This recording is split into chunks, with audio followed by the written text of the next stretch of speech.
Assalamualaikum warahmatullahi wabarakatuh. Salam Pramuka. Perkenalkan, saya Muhammad Kia Fajar Darwadin dengan NPM 242151111090 dari kelas 2024C, jurusan Pendidikan Matematika, Fakultas Keguruan dan Ilmu Pendidikan, Universitas Siliwangi.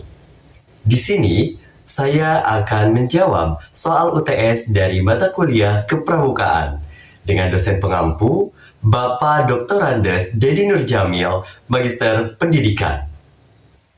Nah, soal pertama yaitu, dalam konteks kepramukaan, jelaskan pengertian dan konsep pembagian kelompok, berikan contoh implementasi pembagian kelompok dalam kegiatan kepramukaan. Bagaimana pemahaman Anda terhadap pentingnya pembagian kelompok dalam gerakan pramuka? Berikan argumen yang mendukung pendapat saudara. Nah, untuk jawaban soal nomor 1 tadi, yaitu pembagian kelompok dalam kepramukaan adalah sistem pengelompokan anggota pramuka ke dalam kelompok-kelompok kecil. Konsep ini mengamanatkan bahwa setiap anggota pramuka harus dikelompokkan dalam satuan-satuan kecil yang bersifat tetap. Nah, sistem ini bertujuan untuk melatih kerjasama, kepemimpinan, tanggung jawab, dan kemandirian anggota pramuka. Nah, kelompok-kelompok tersebut terdiri dari pengelompokan berdasarkan gender atau jenis kelamin, yaitu ada pengelompokan putra dan pengelompokan putri, jadi satuan terpisah. Kemudian ada barung. Barung ini dipimpin oleh pemimpin barung atau biasa disebut dengan pinrung.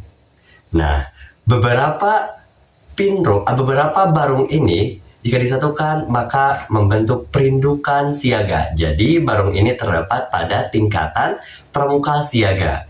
Kemudian ada regu. Nah, regu ini dipimpin oleh pemimpin regu atau biasa disebut dengan pinrung.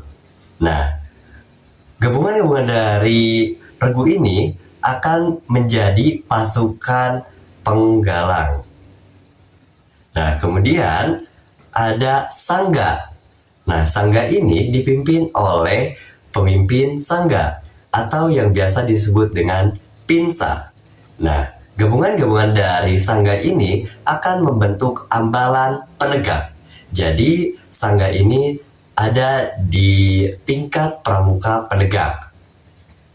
Kemudian, contoh pengimplementasian pembagian kelompok ini terlihat pada regu. Contohnya, saya mengambil pada pembagian kelompok regu, yaitu berada pada tingkat penggalang. Nah, pada tingkat penggalang atau kemudian dibagi-bagi lagi menjadi regu, ini nama regu dari putra biasanya menggunakan nama hewan. Misalnya, regu putra di penggalang itu biasa disebut dengan ada yang menamainya dengan regu serigala. Kemudian untuk regu putri biasanya menggunakan nama bunga. Misalnya regu putri itu bernama melati. Nah, seperti itu. Menurut saya, pembagian kelompok ini dalam kepramukaan sangatlah penting. Karena apa? 1. Melatih kerjasama dan solidaritas. Anggota pramuka belajar kerjasama dan saling membantu dalam kelompoknya. Kemudian yang kedua, belajar kepemimpinan. Karena dalam kelompok ini, belajar memimpin dan belajar dipimpin. Kemudian yang ketiga, yaitu meningkatkan tanggung jawab. Nah, karena setiap anggota pramuka memiliki peran dan tugas dalam masing-masing kelompoknya. Jadi dengan adanya pemberian tugas, dengan adanya pemberian peran pada setiap anggota kelompoknya, itu akan menumbuhkan rasa tanggung jawab pada setiap anggota pramuka. Nah, kemudian soal yang kedua yaitu asas dan lambang merupakan elemen penting dalam gerakan pramuka. Jelaskan apa yang dimaksud dengan asas dan lambang dalam pramuka. Mengapa asas dan lambang tersebut menjadi bagian esensial dari gerakan pramuka? Jelaskan hubungan antara asas dan lambang dengan nilai-nilai yang ingin disampaikan oleh gerakan pramuka. Nah, jawaban dari soal nomor 2 tadi yaitu asas dalam gerakan pramuka adalah dasar atau landasan utama yang menjadi pedoman dalam penyelenggaraan gerakan pramuka. Nah, asas dalam gerakan pramuka ini yaitu Pancasila. Nah, kemudian lambang gerakan pramuka adalah simbol resmi yang mewakili identitas dan nilai-nilai yang dianut oleh gerakan pramuka. Nah, lambang gerakan pramuka itu adalah tunas kelapa. Nah, kemudian lambang gerakan pramuka ini tentunya memiliki makna yang dimana tunas kelapa yang bisa kita ketahui bahwa tunas kelapa ini mampu tumbuh di mana saja. Nah, ini artinya bahwa anggota pramuka diharapkan bisa beradaptasi di mana saja. Kemudian, yang kedua, setelah menjadi tunas kelapa ini akan menjadi pohon kelapa. Nah, seperti yang kita ketahui juga, bahwa pohon kelapa itu berguna segala macamnya. Daunnya, buahnya, batangnya, segalanya berguna. Nah, tentunya ini bermakna bahwa anggota pramuka diharapkan bisa bermanfaat dan berguna bagi masyarakat. Nah, yang ketiga, pohon kelapa ini tumbuh tinggi dan kuat sekali. Nah, diharapkan anggota pramuka memiliki cita-cita dan semangat yang tinggi dan serta kuat dalam mencapai cita-cita tersebut. Nah, terus kenapa asas dan lambang gerakan pramuka ini menjadi esensial? Karena yang pertama, asas ini sebagai pondasi. Nah, ketika pramuka tidak memiliki pondasi, maka pramuka ini akan kehilangan jati diri nasionalismenya. Kemudian, dengan adanya asas ini memastikan bahwa pramuka sebagai wadah dalam pengembangan karakter warga negara yang baik. Kemudian yang kedua, lambang pramuka. Lambang pramuka ini sebagai visualisasi dari nilai-nilai dalam pramuka.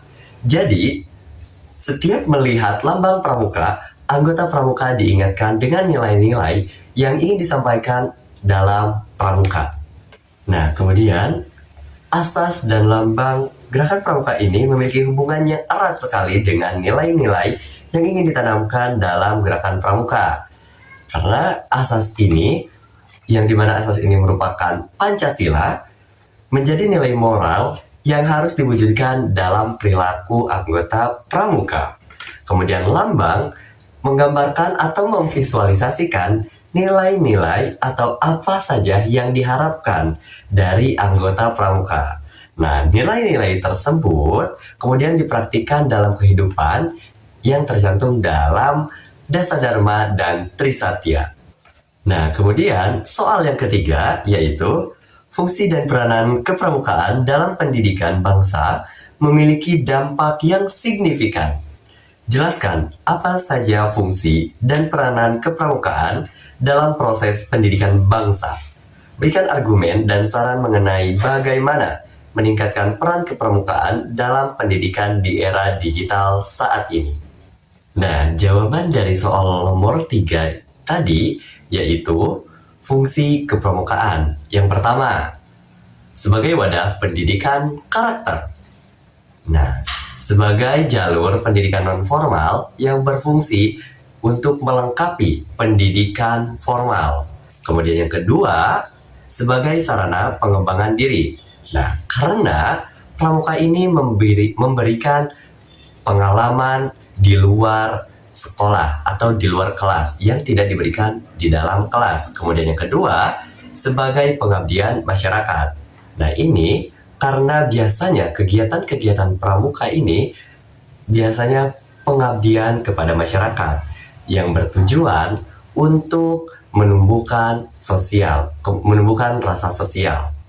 Nah, kemudian peranan kepramukaan dalam pendidikan bangsa. Yang pertama, membentuk generasi muda yang berkarakter dan berakhlak. Karena pramuka ini mengajarkan kedisiplinan, kejujuran, dan tanggung jawab. Kemudian yang kedua, menjadi wadah pembinaan generasi muda di luar sekolah. Karena kegiatan-kegiatan pramuka ini merupakan kegiatan yang positif untuk perkembangan fisik, mental, dan kepedulian sosial. Kemudian yang ketiga, menanamkan rasa cinta tanah air dan nasionalisme.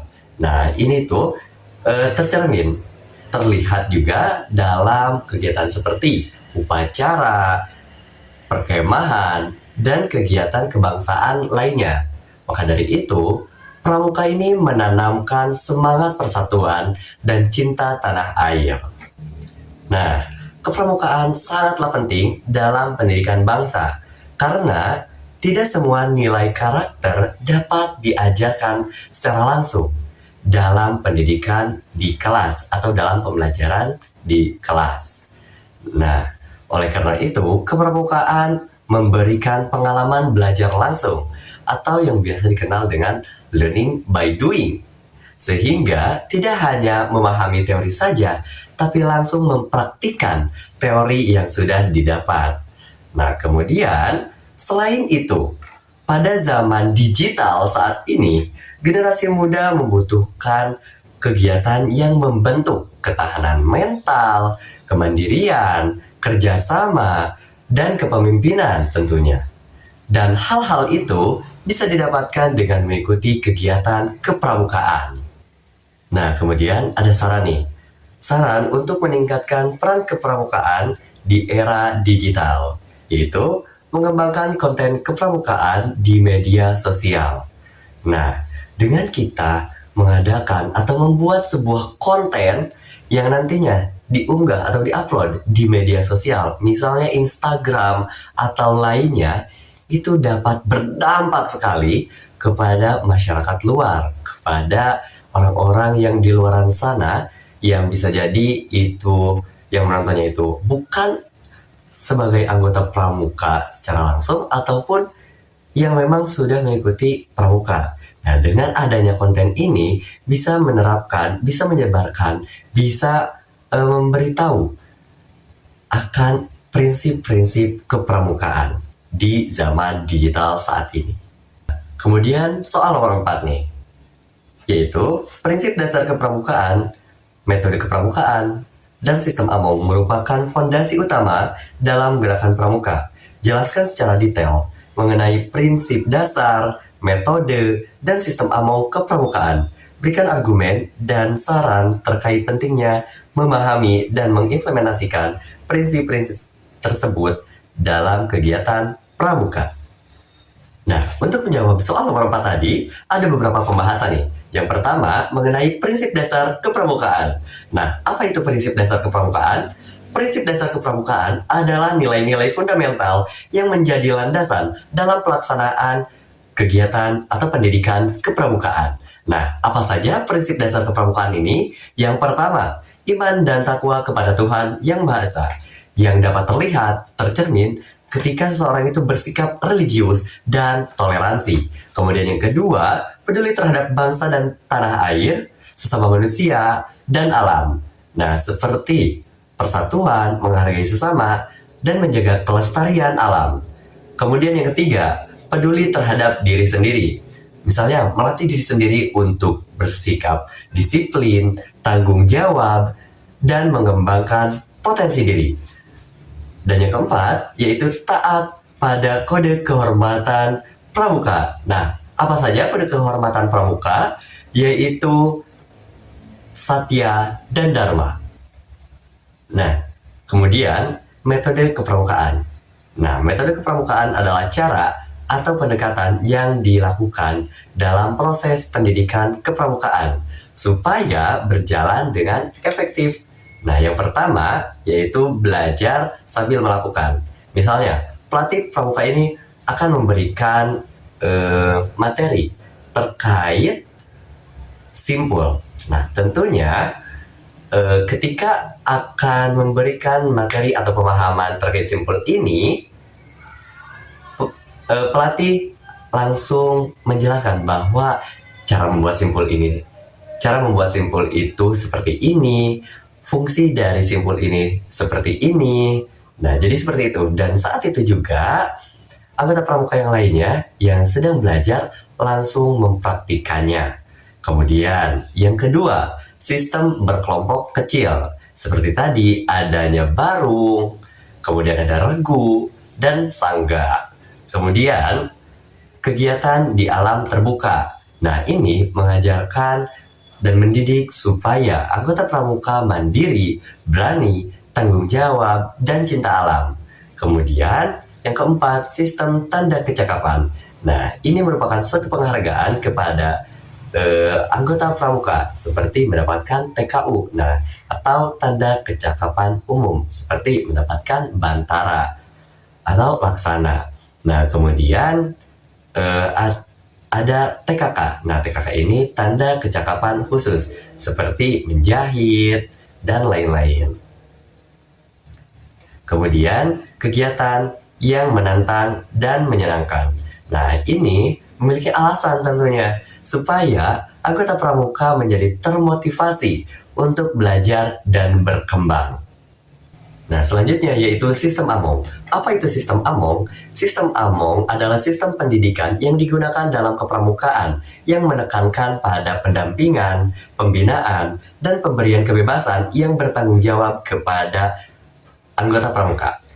Nah, sistem ini berasal dari konsep pendidikan yang dikembangkan oleh Ki Hajar Dewantara.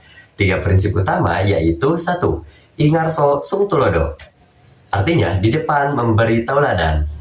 Ini juga memiliki makna, yaitu pembina memberikan contoh yang baik kepada anggota pramuka. Kemudian yang kedua, ingbadia mangun karso. Artinya, di tengah membangun semangat. Di sini, pembina berada di tengah dan memberi motivasi kepada anggota pramuka.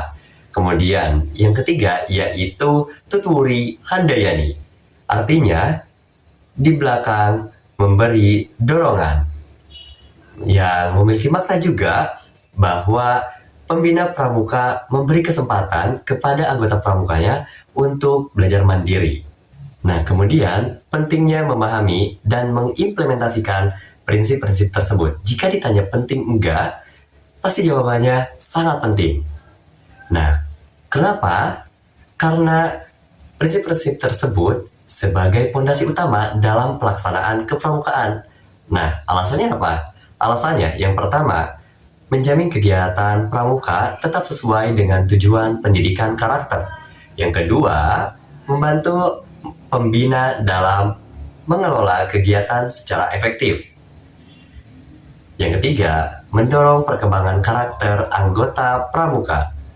Nah, kemudian saran untuk mengimplementasikan prinsip-prinsip tersebut dalam kegiatan kepramukaan yaitu misalnya yang pertama, merancang kegiatan yang kreatif dan bermakna.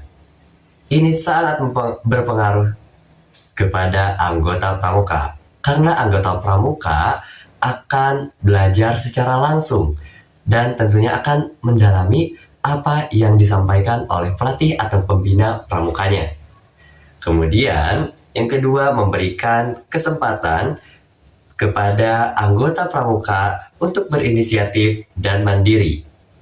Nah, kemudian soal terakhir nih, soal nomor 5.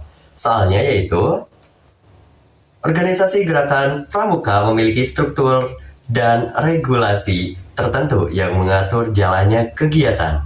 Jelaskan mengenai organisasi gerakan pramuka dan struktur organisasi yang ada di dalamnya. Apa itu ADART dan bagaimana pengaruhnya dalam pengalaman anggota pramuka? Berikan argumen dan saran terkait pentingnya memahami ADART dalam konteks pengalaman anggota gerakan pramuka. Nah, untuk menjawab nomor 5, yaitu Gerakan Pramuka adalah organisasi pendidikan non-formal yang menyelenggarakan pendidikan kepanduan di Indonesia. Nah, adapun tingkatan strukturnya yaitu pusat, kuarnas, atau kuartir nasional. Kemudian ada provinsi, ada kuarda atau kuartir daerah. Kemudian kabupaten atau kota ada kuarcap atau kuartir cabang. Kemudian kecamatan ada kuaran atau kuartir ranting. Dan yang terakhir yaitu ada gudeg atau gugus depan. Nah, selanjutnya ada AD, ART. Apa itu AD dan apa itu ART? Kita bahas satu-satu. Yang pertama AD. Nah, AD merupakan singkatan dari aturan dasar. Nah, AD merupakan aturan yang menjadi landasan organisasi gerakan pramuka. Nah, di AD ini seperti tercantum ada visi, misi, tujuan, dan lain-lain. Kemudian yang kedua yaitu ART. ART merupakan singkatan dari aturan rumah tangga. Nah, ART yaitu aturan yang lebih rinci mengenai pelaksanaan kegiatan organisasi, seperti yang mengatur atribut, iuran, dan lain-lain. Nah, setelah kita mengetahui ada ART, apa sih pengaruhnya bagi anggota? Nah, pengaruhnya yaitu ADART memastikan setiap anggota pramuka dari seluruh Indonesia memiliki standar yang sama. Tanpa ADART, aturan di sekolah A dan B itu akan berbeda-beda. Nah, kemudian memahami ADART sangatlah penting bagi anggota pramuka karena aturan tersebut menjadi landasan dalam menjalankan seluruh aktivitas organisasi. Ketika tidak ada ART, maka tidak ada yang memahami tujuan, aturan, dan tata cara pelaksanaan organisasi. Nah, setelah memahami ADART, bagaimana sih pengaruhnya bagi anggota pramuka? Pengaruhnya yaitu ADART memastikan setiap anggota pramuka dari seluruh Indonesia memiliki standar yang sama. Tanpa ADART, aturan di sekolah A dan sekolah B pasti akan berbeda. Nah, kemudian memahami ADART sangat penting bagi anggota pramuka karena aturan tersebut menjadi landasan dalam menjalankan seluruh aktivitas organisasi. Ketika anggota pramuka tidak memahami ADART, maka anggota pramuka tersebut tidak akan memahami tujuan, aturan, dan tata cara pelaksanaan organisasi. Nah, kemudian saran untuk meningkatkan pemahaman terkait ADART. Yang pertama, mengadakan sosialisasi ADART dalam kegiatan pramuka tentunya. Yang kedua, memberikan penjelasan sedikit demi sedikit tentang aturan organisasi kepada anggota baru. Kemudian yang ketiga, tentunya mengimplementasikan ADART dalam kegiatan kepramukaan. Sekian jawaban terkait soal UTS mata kuliah kepramukaan. Terima kasih atas perhatiannya, mohon maaf atas segala kesalahan. Saya Muhammad Kia Fajar Darwadin, pamit undur diri. Salam Pramuka. Wassalamualaikum warahmatullahi wabarakatuh.